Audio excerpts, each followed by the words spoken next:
My name is Willow Jennings. I'm 35 years old, and for most of my adult life, I chose stability over romance. I owned my house before I met him. 3 bedrooms in a quiet suburb, nothing flashy, but it was mine. I had $80,000 in investments, a paid-off SUV, and a routine that felt safe. Then I met Jordan. Get out! My voice didn't shake.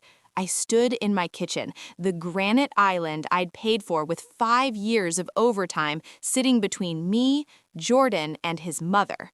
Maya's lawyer's letter from Bailey Law was still damp from the condensation of my water glass where I'd dropped it. "Excuse me?" Maya's voice was like a thin blade. "You heard me. You, your son, and this demand for my house. Pack the guest room, Jordan. You have 20 minutes before I call the police." "Willow, be reasonable," Jordan started, stepping toward me with that practiced warmth. "We're supposed to be a team. Partnership means—" "Partnership isn't a heist, Jordan." Beside me, a soft weight pressed against my shin. Duncan, my Havanese, didn't bark. He just stood there, his silky coat brushing against my jeans, his dark eyes fixed on Jordan's face. He wasn't a guard dog, but he was a judge, and he'd clearly found them wanting. "You're making a mistake," Maya hissed, grabbing her designer bag. "You'll be alone in this house with nothing but that animal." "I'd rather have a loyal dog than a husband who consults a lawyer before a priest," I said. 19 minutes left. Jordan and I met 2 years ago. He was charming, and for a while, everything felt right. But the first crack appeared on a Sunday dinner at Maya's. She was elegant, sharp, and very clear that her son was her legacy. "Have you thought about what happens to the house if something happens to you? Shouldn't your husband be protected?" When Jordan backed her up in the car later, my blood ran cold. The ultimatum happened on a Tuesday. Jordan sat at the kitchen table and told me he didn't feel secure because I kept my assets separate. "Put my name on the house and the accounts. Show me you're committed." I realized then that this wasn't about love. It was about control. After I kicked them out, I sat at the kitchen table with Duncan in my lap. I didn't feel a rush of triumph, just clarity. I picked up the phone and called the wedding venue. "Hi, this is Willow Jennings. I need to make a change to the contract. I'm buying out Jordan's share of the deposit.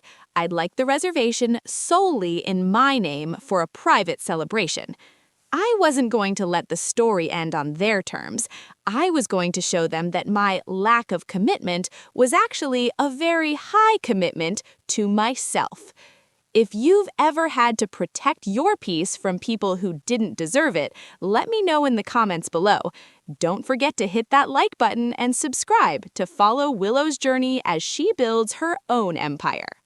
The silence following Jordan's departure lasted exactly 4 hours. I spent them moving his remaining shoes to the porch and changing the codes on my smart locks. Duncan followed me from room to room, his little claws clicking against the hardwood like a metronome, keeping me grounded. Then the humming started, not in the house, but in my pocket. I checked my phone. Jordan had posted a photo of himself sitting on a suitcase outside a dark house. The caption was a masterpiece of manipulation. I thought marriage was about us, but I guess for some it's only about me. Devastated to find out that after 2 years, my love was less important than a bank balance. The comments were a feeding frenzy. Lulu, one of Jordan's coworkers, chimed in first. "Financial abuse is real, Jordan. You dodged a bullet." Then came a cousin. "She used you for a live-in decorator, then tossed you like trash. Karma will find her." My thumb hovered over the comment button. My heart was hammering against my ribs, a sharp, frantic rhythm. I wanted to scream. I wanted to upload the scan of the Bailey Law letter, the one where they literally demanded I hand over 50% of my premarital equity just to get Jordan to the altar. But I stopped. Duncan put his paws on my knee, looking up with that tilted head Havanese stare. He let out a small, soft huff. "You're right, buddy," I whispered. "Don't roll in the mud with the pigs. You just get dirty and the pigs like it." Instead of replying, I started a folder on my desktop titled Evidence. I screenshotted every lie, every tag, and every veiled threat.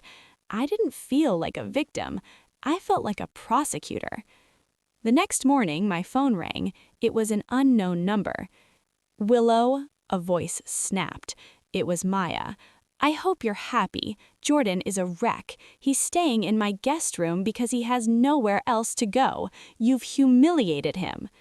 "He humiliated himself when he tried to shake me down for a house deed, Maya. And tell your lawyer Dale that if he calls me again, my next call is to the Bar Association." "We'll see how brave you are when the community hears the real story," she threatened before hanging up. I looked at Duncan. "They think they're the ones holding the script, Dunk. They have no idea I'm the one who owns the theater." I went to my laptop and opened the email from the venue coordinator. The subject line read, "Rebranding confirmed." I smiled. The $15,000 was a lot of money to lose, but the price of freedom is never cheap. And I wasn't losing it, I was reinvesting it. I spent the next 3 days in a focused blur. I didn't hide, but I didn't reach out. I kept my routine tight: work, gym, and long walks with Duncan through the park. I noticed the looks from a few neighbors, the kind of pitying or judgmental glances that tell you exactly whose version of the story they've heard. On Friday evening, I headed to the local market. Duncan was tucked into his carrier, his head poking out to watch the world. I just needed coffee and a few essentials. I was reaching for a carton of oat milk when a shadow fell over the glass door. "You look remarkably unbothered for someone who just destroyed a man's life." I didn't have to turn around. That clipped, nasal tone belonged to Maya. She was standing there in a trench coat, her eyes hidden behind oversized sunglasses, even though we were indoors. I grabbed the milk and turned slowly. "I'm shopping, Maya. Unless you're here to help me pick out produce, we have nothing to talk about." "The whole neighborhood is talking, Willow," she hissed, stepping closer. "Jordan can't even show his face at the gym. People think he's some kind of gold digger because of the rumors you're spreading." "I haven't spread a single rumor," I said evenly. "The truth doesn't need help traveling. He demanded my house. You sent the letter. Those are facts, not rumors." "He wanted security," he raised her voice, drawing the attention of a shopper nearby. "He gave up 2 years of his life for you. He helped you landscape that backyard. He fixed your leaky faucet. He deserved a stake in that property." Duncan let out a low, sharp woof. It wasn't a bark, just a warning. He was sensing the spike in my adrenaline. "He was a boyfriend, Maya, not a contractor," I replied. "If he wants to be paid for the faucet, tell him to send me an invoice. I'll deduct it from the 6 months of utilities he never touched." Maya's face contorted. "You're a cold, calculating woman. No wonder you were alone at 33. You'll be alone at 62, sitting in that house with nothing but your spite and your dog." "I'll have my house, though," I smiled thinly, "which is more than Jordan can say right now. Now, if you'll excuse me, my dog and I have better things to do." I walked toward the checkout, my heart thumping, but my hands were steady. 10 minutes later, my phone buzzed. A new post from Jordan.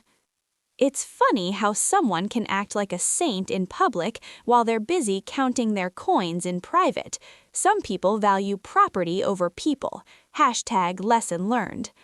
I pulled over into a parking lot. I didn't feel the sting this time. I felt a cold, sharp click of resolve. They wanted to play the public game? Fine. I opened my laptop and logged in. I didn't type a long, emotional paragraph. I uploaded a high-resolution photo of the letter from Bailey Law. Underneath, I wrote, "My name is Willow Jennings. I believe in love, but I don't believe in ultimatums. I chose my boundaries, I chose my home, and I'd do it again." I hit post. Beside me, Duncan licked my hand. I put the car in gear and drove home. The storm hadn't passed, but for the first time, I was the one directing the wind. The internet doesn't just whisper, it screams. By the time I pulled into my driveway, my phone was a glowing brick of notifications. The image of the Bailey Law letter, cold, clinical, and demanding, was a hard contrast to Jordan's broken-hearted poet persona.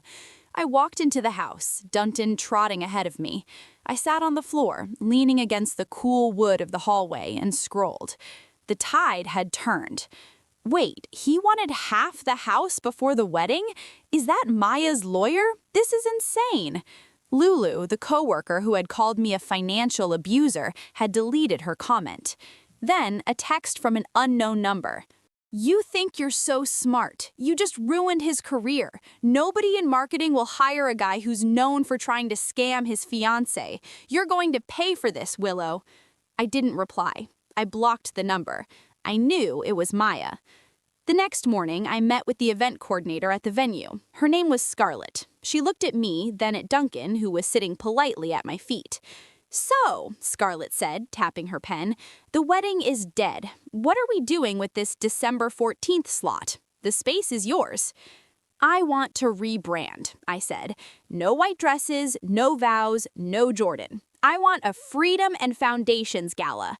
I'm inviting every woman I know who's ever been told she was too much for protecting what's hers." Scarlett's eyes lit up.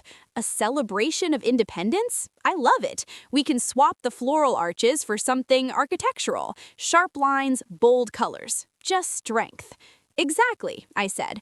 "And I want a dog-friendly lounge area. Duncan is the guest of honor." As I left the venue, I felt lighter. But as I reached my SUV, a familiar car was idling in the parking lot. Jordan's silver sedan. "Willow," Jordan called out. His voice was stripped of his usual charm. "Can we just talk, please? Without the lawyers, without the posts?" I kept my hand on the door handle. Duncan let out a small, protective huff. "There's nothing left to say, Jordan. You made your choice when you let your mother and her lawyer write that letter." "It was her idea," he burst out, his hands gripping the steering wheel. "She said I needed to make sure I wasn't just a guest in your life. I didn't mean for it to go this far." "But you went along with it," I said. "You slept in my guest room and gave me the silent treatment to try and break me. You didn't want a wife, Jordan. You wanted a landlord you could evict." "I'm losing everything," he whispered. "My reputation, my friends, even Maya is blaming me now."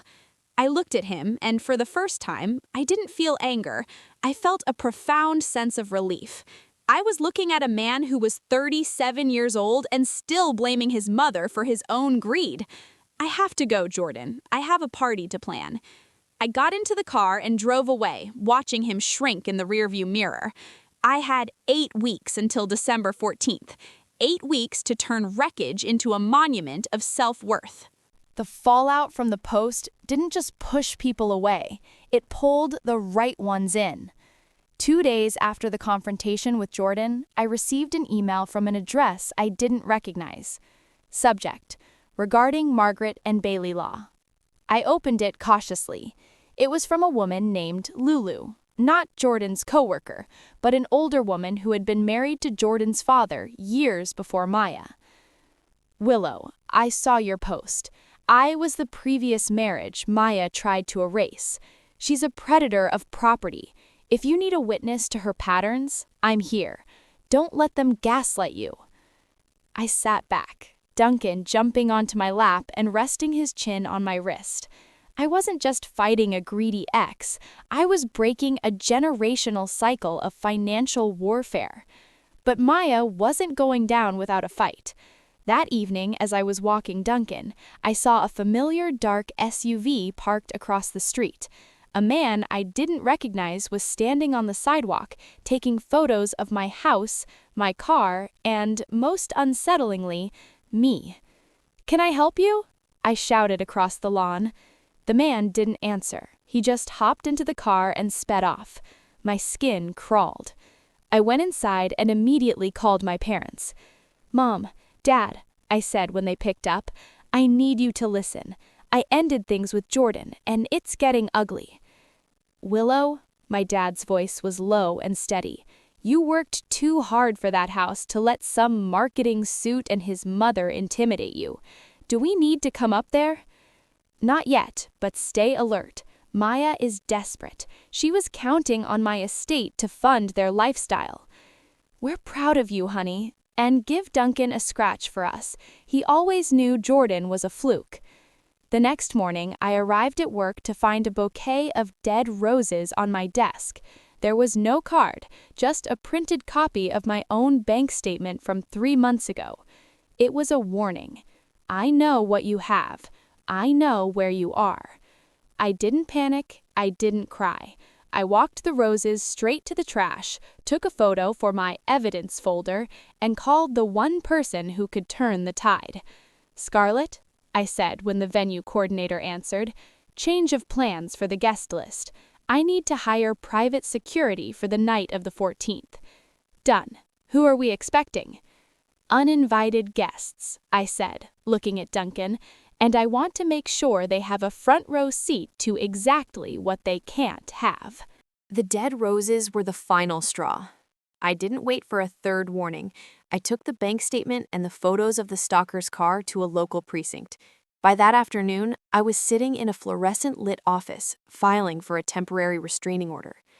The paperwork was cold, just names, dates, and the word harassment in bold black ink. When the server delivered the papers to Maya's house, Jordan called me 42 times in a row. I didn't answer. I sat on my sofa, Duncan curled into a tight white ball against my hip, and watched the silenced screen light up, over and over. Then came a text. It wasn't angry, it was desperate. "Willow, please, my mom is losing it. Dale Bowman dropped us as clients. I have no money, Willow. I put everything into that wedding deposit. Just give me my $7,500 back and I'll disappear. I'm begging you." I looked at the message. He wasn't sorry for the ultimatum. He wasn't sorry for the stalking. He was just sorry he was broke. I typed back one sentence. "Talk to the venue." I'd already coordinated with Scarlett. The contract was ironclad. By buying out his share, I had legally assumed the credit. He hadn't lost the money to me. He'd lost it to his own breach of the relationship. The next day, I changed the locks on the house for the second time. I wasn't taking chances. That evening, a car pulled into my driveway. I gripped the counter, my heart slamming, until I saw the license plate. It was Mom and Dad. They didn't come with flowers. They came with boxes of heavy-duty security cameras. "We're installing these tonight," Dad said. He knelt down to let Duncan lick his face. "Nobody steps on this grass without us knowing." He tried to negotiate. He thinks my boundaries have a price tag. "Everything they do is a transaction," Mom said.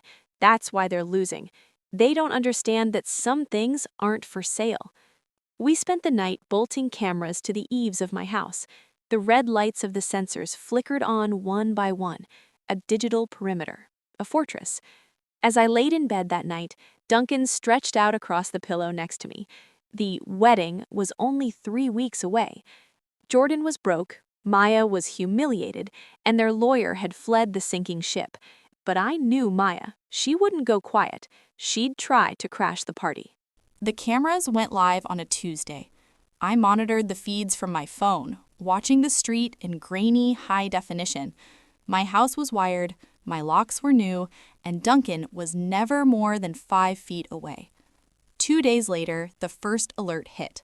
At 10:14 p.m., a figure appeared at the edge of the driveway. I sat up in bed, the blue light of the screen hitting my face. It wasn't Jordan. It was a woman in a heavy coat, Maya. She wasn't carrying a lawyer's letter this time. She was carrying a spray paint can. I didn't scream. I didn't run outside. I hit the intercom button. "I see you, Maya," I said, my voice flat through the speaker. "The police have already been alerted to a breach of the restraining order. Drop the can and leave, or you're going to jail tonight." She froze. She looked up at the camera, her face twisted in the infrared light. She looked old, desperate, and small. She backed away, disappearing into the darkness of the cul-de-sac. I didn't sleep after that. "She's testing the fence," Dad said, checking the feed. "She wants to see how fast the cops show up." "Let her test it. Every time she does, the file against her gets thicker." The next morning, I went to the venue. Scarlett was waiting with two burly men in black suits. "These are your door leads for the 14th, Scarlett said. "If they show up, they don't get a conversation, they get a trespass warning and a police escort." The centerpiece on the main stage wasn't a cake, it was a framed copy of my house deed. As I was leaving, I saw a familiar face in the lobby, Lulu, the coworker who had initially trashed me online. "Willow," she said, her voice shaking, "Jordan told us you were trying to steal his savings.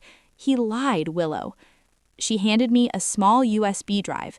"Jordan used the office computer to forge some of the evidence. This has the original files. I figured you might need it for the hearing." I took the drive. "Why are you giving me this?" "Because," she said, "I have a house too, and I'd want someone to back me up." I walked to my car, clutching the drive. The private celebration was 2 weeks away. The guest list was full of women who knew exactly what I was going through. And for the first time, I felt like the predator was finally becoming the prey. The courtroom smelled like floor wax and old paper. I sat at the petitioner's table with my hands folded. Duncan wasn't allowed inside, so he was waiting in the hallway with Dad. I felt the empty space beside me where a supporter should be, but I didn't feel weak. I felt surgical. Jordan sat 10 feet away. He looked small. His suit was wrinkled and he kept chewing on the inside of his cheek. Maya wasn't there. Her own lawyer had advised her to stay home after the security camera footage went viral. The judge, a woman with eyes like flint, looked over the USB drive Lulu had provided. "Mr. Wright," the judge said, not looking up, "these files show you accessed and altered Miss Jennings' financial statements on a corporate server. Care to explain?" Jordan stood up. His voice cracked. "I was just trying to show people the truth, Your Honor. She took my money, the venue deposit." "The venue deposit," the judge interrupted, "which Miss Jennings bought out legally after you issued a written ultimatum for her property. That deposit?" Jordan went silent. He looked at his hands. "I'm granting the permanent restraining order. 1 year, no contact, no social media mentions, and, Mr. Wright, I'm referring the matter of the forged documents to the district attorney's office." Jordan slumped into his chair. He didn't look at me as I stood up. I walked out of the courtroom, the heavy doors swinging shut behind me, with a solid thud. By the time I got to the SUV, my phone buzzed. A local news headline: "Local marketing executive facing fraud charges following breakup." The narrative Jordan had built was gone. The king of marketing had been out-marketed by the truth. "Hungry, Duncan?" I asked as I buckled him into his seat. He wagged his tail, hitting the upholstery. I drove home, past the suburb signs and the quiet streets. 10 days until the party.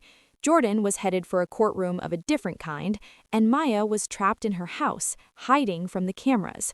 The house didn't feel like a fort anymore. It just felt like home. The party was 6 days away. The house was quiet, save for the sound of Duncan's paws on the hardwood. Then the doorbell rang. It wasn't the police or a delivery driver. It was a man in a cheap suit holding a manila envelope. "Willow Jennings?" he asked. I didn't open the door. I spoke through the glass. "Leave it on the porch." I waited until his car cleared the driveway before retrieving it.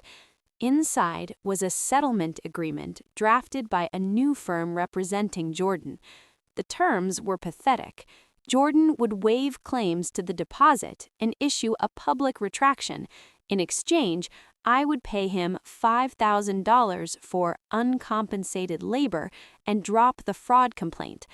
I almost laughed. I sat at the kitchen island with Duncan and read it again. It wasn't a legal document. It was a white flag wrapped in a bribe. He was terrified of the fraud charges. I didn't call my lawyer. I didn't call Jordan. I took a photo of the document and sent it to the district attorney's office as evidence of an attempt to obstruct justice. Then I put the physical copy in the shredder. The sound of the paper turning into confetti was therapeutic. "He's still trying to trade, Duncan," I said. "He still thinks he has something I want." That evening, a text came through. "Willow, please. The DA is calling my boss. I'll lose everything. Just take the settlement. It's a win-win." I blocked the number without a word. An hour later, Mom and Dad arrived. We sat in the living room, the security monitors glowing in the corner. "The caterer is set," Mom said. "The security team has the photos and Jordan and Maya. They've been briefed on the no settlement stance. He sent a bribe today, offered to allow me to keep my own money if I paid him off." Dad shook his head. "He's a cornered rat. They're the most dangerous right before they give up. I'm not afraid of him. He's not a monster. He's just a man who thought I was an investment property. The property is officially closed to him." I looked at the gala invitation on the counter, the bold black and gold design. The countdown was on. Jordan was watching his career evaporate, Maya was silenced by a court order, and I was about to throw the most expensive no in the history of this town. December 14th arrived with a cold, sharp wind. I stood in front of the mirror in the venue suite, except I wasn't a bride. I was wearing a structured, floor-length emerald silk suit. No veil, no white. Duncan sat on the velvet ottoman, wearing a matching emerald bow tie. He looked at me and let out a soft woof, wagging his tail. "Ready, buddy?" I asked. Downstairs, the Freedom and Foundations Gala was in full swing. The room was a sea of black, gold, and deep greens. The $15,000 was being spent on prime rib, a top-shelf bar, and a live jazz band that didn't play a single love song. Around 9 p.m., my head of security, Miller, tapped my shoulder. "We have a situation at the front gate," Miller said. "It's him." I didn't hesitate. I walked toward the lobby, Duncan trotting at my side. Through the glass doors, I saw Jordan. He wasn't in a suit. He was wearing a hoodie, his face haggard in the amber streetlights. "I just want to talk to her," he screamed. "It's my money. That's my deposit." I stepped out onto the heated patio. The cold air hit my face, but I didn't flinch. "Jordan," I said. My voice was amplified by the quiet of the night. "Go home." "Willow, please. I lost my job today. The DA called the firm. I have nothing. Just give me the money. You're literally drinking my savings." "No," I said. "You spent this money the moment you tried to take my house. You didn't buy a wedding, Jordan. You bought a lesson. This party is the graduation ceremony." "You're a monster," he yelled, lunging forward. The guards moved instantly. Duncan stood his ground, a low, rumbling growl starting in his chest, the first time I'd ever heard him sound truly dangerous. "Take him away," Miller ordered, "and call his probation officer." I watched as they led him to the edge of the property. Jordan was slumped, his head hanging low. He looked like a ghost of the man I thought I loved. I turned back to the warmth of the room. My friends were watching from the windows, glasses raised. Mom and Dad were standing by the bar, looking at me with a pride that had nothing to do with a wedding. I walked back inside, the music swelling as the doors closed on the cold. I didn't look back. I had a room full of people who actually valued me, a dog who never lied, and a house that was entirely, legally, and peacefully mine. The morning after the gala, the house felt lighter. The emerald suit was at the dry cleaners, and the $15,000 was gone, converted into a memory of defiance. I sat on my back deck with a coffee, watching Duncan chase a squirrel across the frozen grass. The news broke at noon. Jordan hadn't just been escorted away, he'd been booked.